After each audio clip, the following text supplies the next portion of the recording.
All right, more about Young Guns. Okay, so I was talking about more about Spoiler Town here with the movies, talking about what happens in the movie. Um, some of my favorite scenes, which is most of the scenes in the movie. Okay, so this is back to the part in the movie Young Guns where Murphy is accusing Tunstell of he's accusing him of stealing from him. Okay, so I just mentioned at the end of the last video a good quote from the movie that Terrence Stamp says as Tunstell. So then Murphy's response to that is,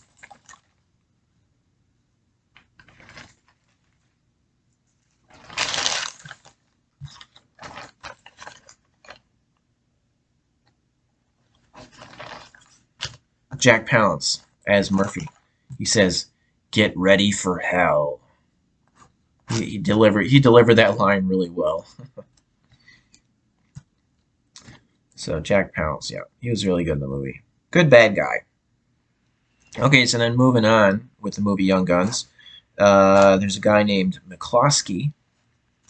He shows up at Tunstall's ranch looking for work. He said he was fired um, by Murphy because McCloskey called him a fat sow. So he joins the regulators. McCloskey, who was a former Murphy man. Okay, so the regulators and Tunstall go into the town of Lincoln. Uh, there's a celebration. It's a New Year's celebration. So it's New Year's Eve night. It's the night of New Year's Eve. So there's a lot of dancing and drinking. The town folk, they're having fun.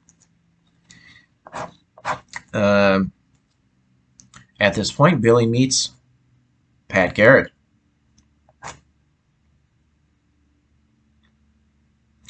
Billy tells McCloskey that Billy is saying he bets he will be as big as Pat Garrett. And then he says, "Nah, I'm going to be even bigger than Pat Garrett." So that's kind of a significant moment there. Billy meeting Pat Garrett.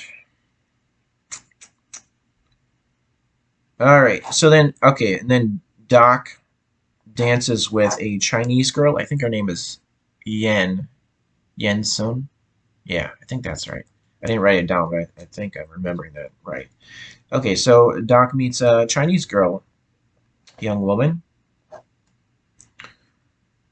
She says that Murphy is her guardian.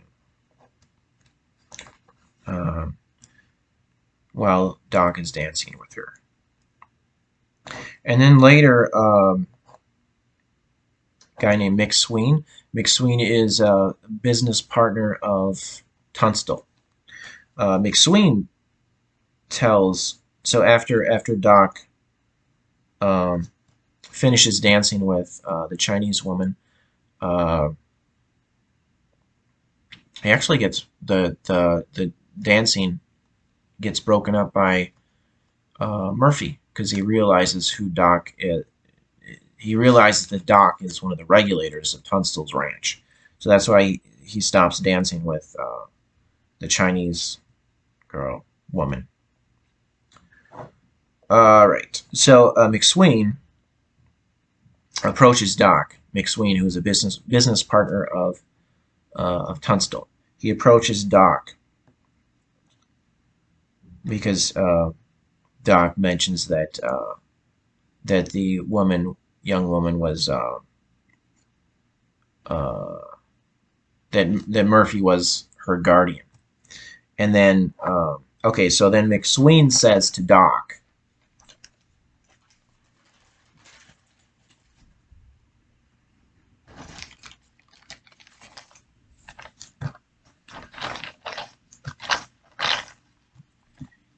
He says, "That's a gentle euphemism."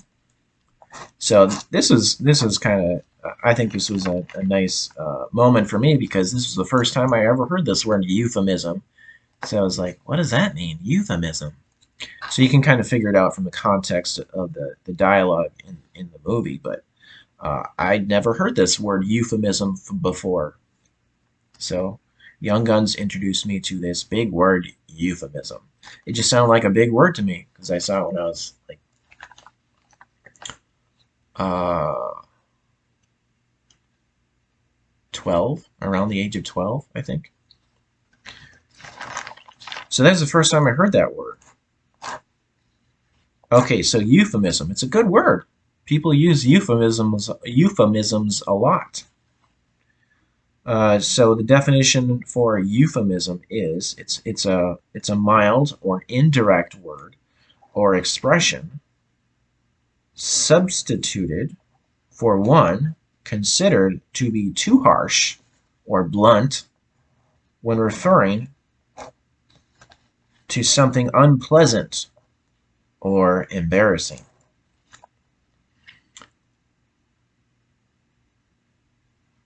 Embarrassing. Like saying you're going to the bathroom or the toilet. uh, but some euphemisms are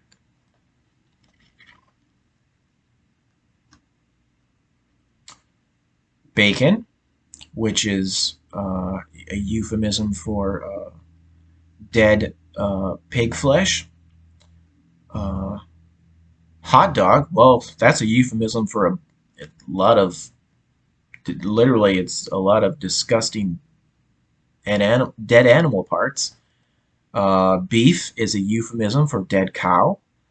Uh, ham is a euphemism for dead pig. What else? It's funny that we have euphemisms, that humans use euphemisms for some animals, but for other animals, like chicken and fish, no euphemisms necessary. Like there's fowl, but people don't, when they say they're going to eat dead bird, they don't say, I'm going to eat fowl. They just say chicken, but it's dead bird. You're eating a dead bird. So I find it interesting that there's euphemisms for some animals that are murdered for food, but not others. Like fish, people just say fish. I don't know. Why do some need euphemisms but others don't? So those are some sad realities of euphemisms that people use to disconnect themselves to the animals that are murdered uh, unnecessarily for food.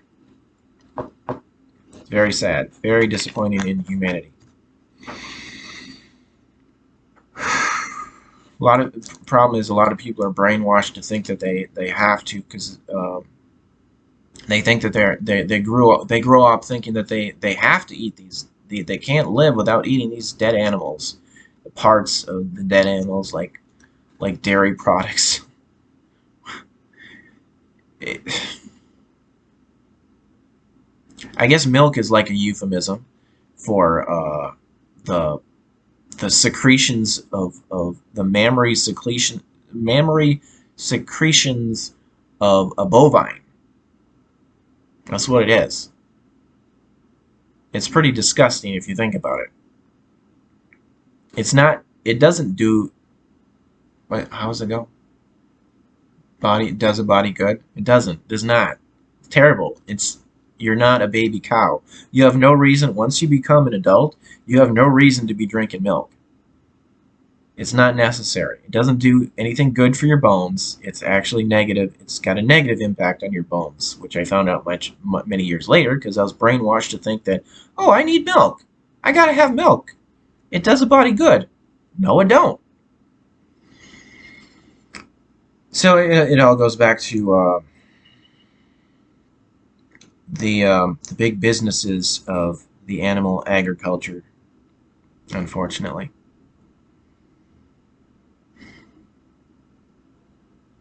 It's terrible. It's a shame. It's a lot to fight against those big businesses that control what happens to animals. Okay, so went on a little tangent there with euphemisms. Back to Young Guns. Okay.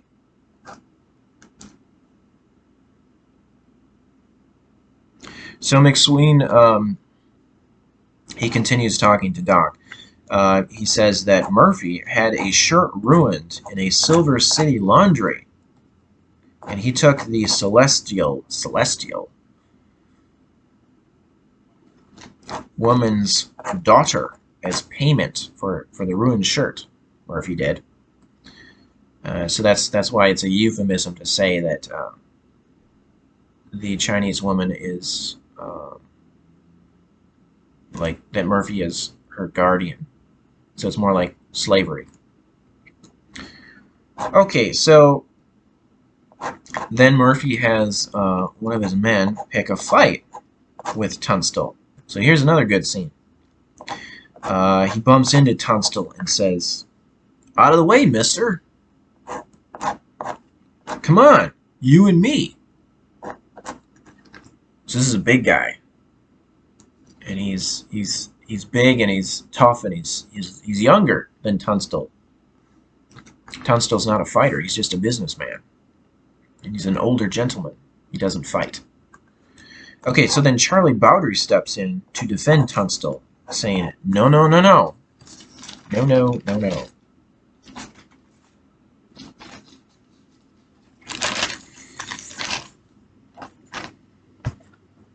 You and I.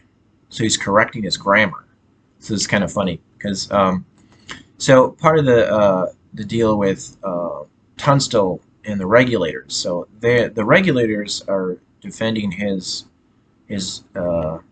land and the living animals that are on his land, but he's also it's like a reform situation because he's an English gentleman and he's reforming because.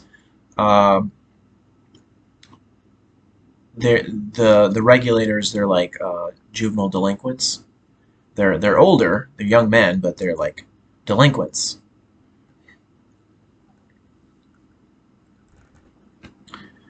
The actors themselves are, I think the actors are, they're older than what their characters are actually, I think.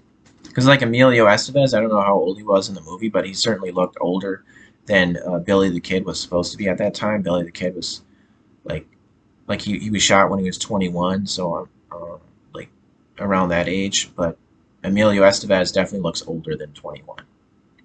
Anyway, so it's funny that he's like that Charlie Bowdry. He's defending his benefactor, his friend Tunstell, and he's using grammar because Tunstell is like as reforming the regulators, like to help educate them, like with grammar, for example. So so Charlie Bowdry is correcting this bully here, saying it's not you and me, it's you and I. So he's saying you and I, and for emphasis, he points to the other guy and himself. So he's saying you and I, like that.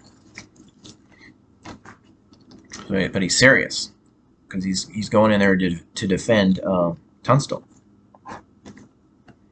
Earlier, Charlie Bowdry, he tells Billy that Charlie is a pugilist. So here's another word that was introduced to me from Young Guns. I had never heard of the word pugilist before, but that basically means a boxer. So that's what Charlie is. So Charlie demonstrates his superior pugilism on this larger opponent. So he beats him up, punches him a few times, and then this bully falls. I think he falls into a table. So that was a good scene. I guess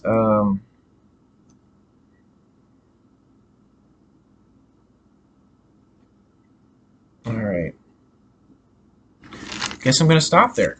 It was exhausting doing all these notes. I feel more productive when I'm making videos rather than just making notes. So I'm glad that I'm finally done with the notes and I'm actually making videos again. So I still have a lot of notes to go through though. I at least actually got a bunch of them. Actually got a bunch of them done for notes, but I got a lot more to do. But it's Friday, so I'm gonna have to stop for the weekend because I do other things on the weekend. All right, that's it for now with Young Guns, and I will continue on Monday.